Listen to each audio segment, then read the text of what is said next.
Muy buenos días, apreciados estudiantes, una vez más con ustedes para desarrollar el tema Generalidades de la gramática textual.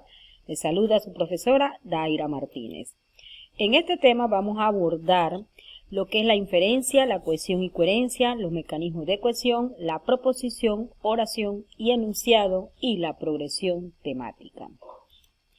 Cuando nosotros hablamos de inferencia, estamos haciendo alusión a la comprensión que nosotros alcanzamos de un texto, ya sea oral o sea escrito. Entonces, aquí es importante atender lo que es la codificación y la decodificación.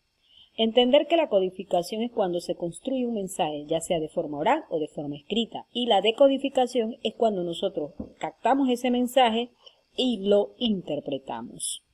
Entonces, en la inferencia hay mucha elixir. Correcto. Si nosotros tenemos el siguiente escrito, tienes que tomar las medicinas tal como te lo indicó el médico, si no te volverás a sentir mal.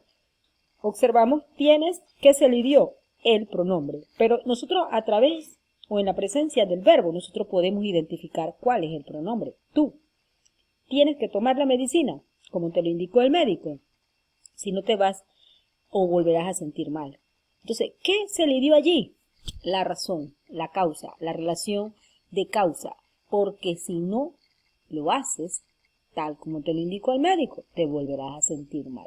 Entonces, en el grado de la inferencia nosotros tenemos que entender que cuando nosotros construimos un texto, estamos trabajando sobre la estructura superficial, es decir, lo que está escrito. Pero no solamente lo que está escrito es la información que aparece en el mismo, pues mucha información se queda en la estructura profunda y tenemos que tener esa capacidad de rescatar esa información. Luego vamos a tener otro ejemplo, que en la inferencia se da el elixir, cierto, observemos. Si yo digo Elena viajará a Cancún y Pedro viajará a Cuba, yo puedo decir también Elena viajará a Cancún, Pedro a Cuba. Yo he elidido en la segunda oración el verbo viajará. ¿Pero por qué? Porque es comprensible en la construcción debidamente diseñada. Eso se llama inferir. Eso se llama traer de la estructura profunda a la estructura superficial las ideas. O estamos dentro del marco de las ideas. Entonces, continuemos. Cuando nosotros hablamos de cohesión y coherencia tenemos que observar que estos dos elementos son indispensables en la construcción de un mensaje oral o escrito, pero que la cohesión y la coherencia no es lo mismo. Cuando nosotros hablamos de cohesión estamos haciendo referencia a la estructura del texto en la forma superficial o como aparece. Y esta cohesión se logra gracias al desarrollo o al uso de mecanismos de cohesión que permiten que un texto esté bien construido en la sintaxis, se revela claramente ese proceso. Si yo digo, un texto puede ser coherente, pero carecer de cohesión o viceversa, muy cierto.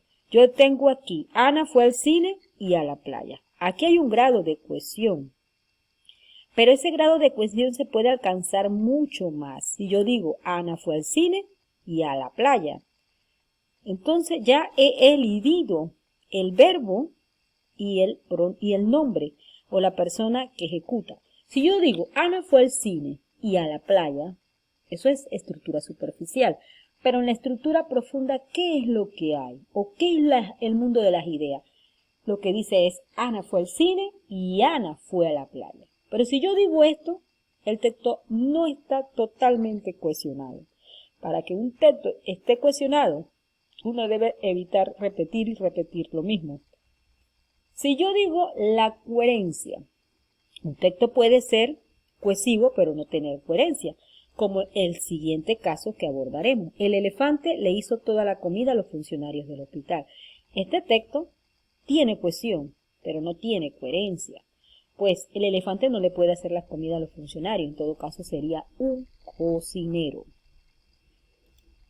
Veamos los mecanismos de cohesión y empezamos con la repetición. La repetición se caracteriza por repetir una palabra que está en una estructura anterior, repetirla en la siguiente. Si yo digo, a un amplio grupo de estudiantes se le pidió resolver un rompecabezas. Los investigadores compararon la satisfacción de los estudiantes. Podemos apreciar que la palabra estudiante ya ha sido mencionada en el texto o en la construcción anterior. Eso se llama repetición. Veamos ahora la sustitución léxica, que puede ser en el mismo nivel o en niveles diferentes. Cuando se trata del mismo nivel es cuando hacemos uso de la sinonimia, como en el ejemplo que tenemos a continuación. Por unas cuantas monedas, los pobladores ejecutaron una peligrosa danza.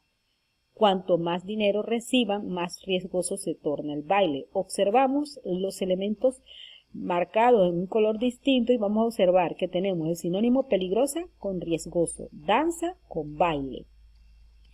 Ahora bien, esa sustitución léxica también puede ser en niveles diferentes, en un grado de hiperonimia e hiponimia. Ángel jugó toda la tarde con su perro.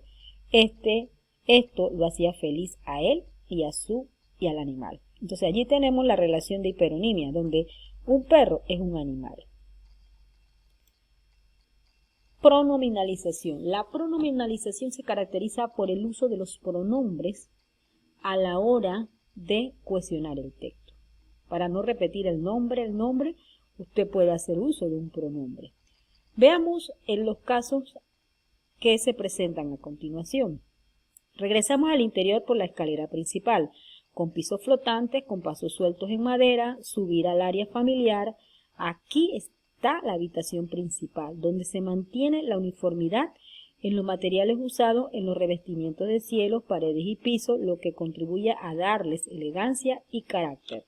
Los mismos materiales los encontramos en las habitaciones secundarias, todas con baños e increíbles vistas. Si nosotros nos centramos en algunos pronombres, como en el caso de C, aquí está la habitación principal donde se mantiene la uniformidad. Ese C hace alusión ¿a quién? A la habitación principal. Luego tenemos el pronombre les, darles, ¿a quiénes? A cielo, a paredes y piso. Y luego tenemos el pronombre los, hace alusión ¿a quién? A los mismos materiales. Pero abordando un poco más esta temática, sabemos que las relaciones de pronominalización se caracterizan por relaciones anafóricas, catafóricas y exofóricas. Eso tiene mucho que ver con la forma o el orden en el que aparece el nombre y el pronombre en el escrito. Observemos. Anafórica. Kenan juega baloncesto, a él le gusta este deporte. Aquí tenemos primero el nombre y luego el pronombre. Esa es una relación anafórica, pero veamos la relación inversa, donde primero aparece el pronombre y luego el nombre al que hizo referencia ese pronombre. A él le gustan esos deportes extremos. Me refiero a Kenan. Ese él como pronombre está haciendo alusión ¿a quién? A Kenan, donde tenemos que primero está el pronombre y luego el nombre. Eso es una relación catafórica. ¿Cuándo tenemos una relación exofórica? Cuando el pronombre hace alusión a una situación que ha ocurrido anteriormente a la situación comunicativa que se está desarrollando. Eso que pasó el lunes en el aula de clase hizo que no quisiera regresar más.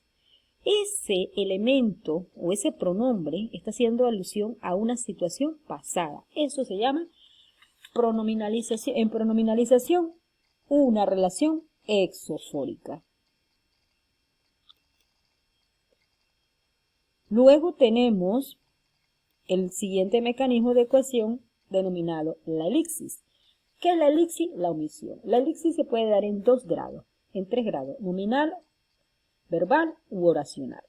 ¿Cuándo es nominal? Cuando se omite un nombre. ¿Cuándo es verbal? Cuando se omite un verbo. ¿Y cuándo es oracional? Cuando se omite una oración. Observemos. La mayoría de los seres vivos están programados genéticamente para alcanzar una edad límite. La edad.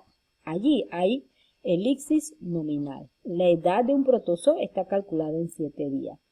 Luego tenemos la edad, nuevamente nominal, de una araña está calculada en 7 años. ¿Qué sucede aquí? En 50 años. ¿Qué sucede aquí? Aquí hay una elipsis verbal. La edad de una araña está calculada. Aquí hay una elipsis verbal. Veamos en el siguiente ejemplo la elipsis oracional. Todos los trabajadores deben cumplir con sus asignaciones puntualmente. Si no cumplen con sus asignaciones puntualmente, serán removidos. Esa idea de si no cumplen con sus asignaciones puntualmente es una elipsis oracional. Pero también puede ocurrir cuando, si yo te pregunto ¿qué hora es? tú me respondes las 7. Entonces el idioma, la oración. La hora es las 7. Luego tenemos los elementos siguientes: enunciado, proposición y oración. ¿Cuál es el enunciado? O según la gramática textual a la que nosotros nos abocamos en este estudio, o a la parte donde nos vamos a enfocar, la teoría que nos funciona como un paradigma, estamos enfocados en la gramática textual presentada por la doctora Carmen Perigó, aludiendo a que enunciado lo reconocemos en el párrafo por la presencia de puntos seguidos y en algunos casos por los 2 puntos.